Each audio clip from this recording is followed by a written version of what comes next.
అందరికీ నమస్కారం.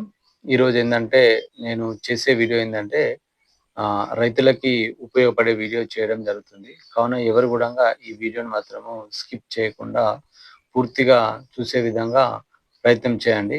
ఎందుకంటే ప్రతి ఫార్మర్‌కి ఇది ఉపయోగపడుతుంది. ఎవరు గూడంగా ఏ రైతు గూడంగా బ్యాంకులో వడ్డీ భారం మీద పడకుండా మీకు తెలియపరుస్తాను. అలాగే రీపేమెంట్ గూడంగా మనము ఏ విధంగా కట్టాలి? అప్పు ఏ సమయంలో తీసుకోవాలి? రీపేమెంట్ ఏ విధంగా కట్టాలి? ఏ సమయంలో రీపేమెంట్ అంటే అప్పు తిరిగి చెల్లించినట్టయితే వడ్డీ భారం నుండి మనము తగ్గించుకునే వివరాలు మీకు పూర్తిగా తెలియపరుస్తాను. ఈరోజైతే నేను రైతులకు బ్యాంకులో మనము రుణం తీసుకుంటే 4% వడ్డీ ఎలా పడుతుందనేది వివరాలు మీకు పూర్తిగా తెలియపరుస్తాను.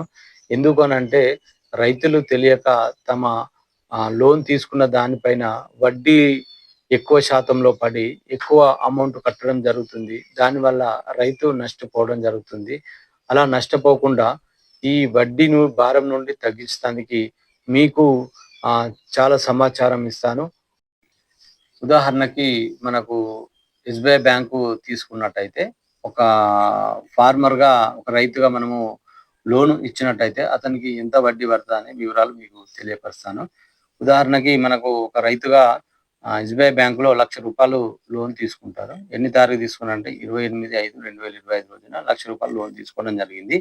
బ్యాంకు మాత్రం వేసే వడ్డీ 7% వడ్డీ అయితది. అంటే ఆ టన కంటే కొంచెం ఎక్కువ. అయితే ఇక్కడ మనము తిరిగి రీపేమెంట్ చేయవలసి ఉంటుంది. ఎప్పుడు చేయాలి తిరిగి రీపేమెంట్ అంటే మనము 28/5/2026 లోపు మనము రీపేమెంట్ చేయాలి. ఎందుకంటే 28/5/2025లో మనం లోన్ తీసుకున్నాం గనుక 28/5 మళ్ళా 2026 లోపు మనము రీపేమెంట్ చేయాలి. ఇక్కడ కొన్ని సమస్యలొస్తాయండి. ఉదాహరణకు 28/5/2026న సండే అయిందనుకో ఇబ్బందవుతది. అలాగే 28/5 ఏదైనా ఫెస్టివల్ వచ్చింది ఇబ్బంది.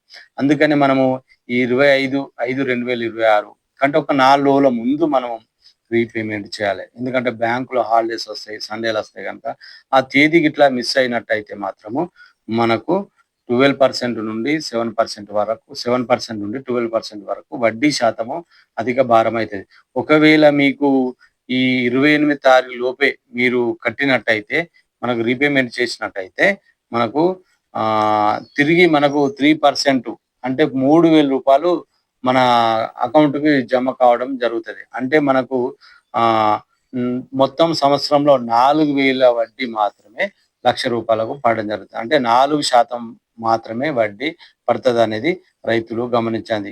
ఇది గమనించకోకుండా రైతులు ఏం చేస్తుర్రంటే లోన్ తీసుకుంటే మర్చిపోతున్నారు. మర్చిపోయి ఏమవుతుందంటే సంవత్సరం దాటిందంటే వాళ్ళకు ఈ 7% తోని వడ్డీ కట్టడం, అలాగే సంవత్సరం దాటిపోతే మళ్ళీ వాళ్ళకు 12% వడ్డీ శాతము అపరాధంగా కట్టడం జరుగుతది.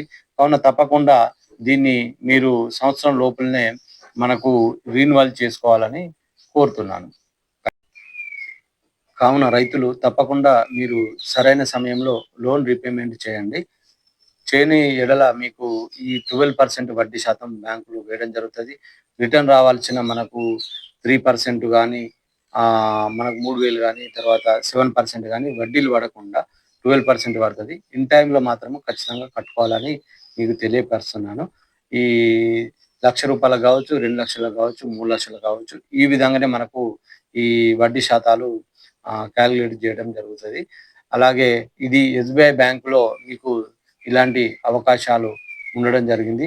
కావున ఈ రైతులకు నేను ఇలాంటి మంచి సమాచారాన్ని నేను ఇవ్వడం జరుగుతుంది. కావున నా ఛానల్ మాత్రం తప్పకుండా మీరు లైక్ చేయండి. అలాగే సబ్స్క్రైబ్ చేయండి, కామెంట్ చేయండి. మళ్ళీ ఒకసారి చెప్తున్నా, నేను ఇలాంటి రైతుల కోసము నేను వీడియోలు చేయడం జరుగుతది. నా ఛానల్ మాత్రం సబ్స్క్రైబ్ చేయకుండా మర్చిపోకండి. ధన్యవాదాలు.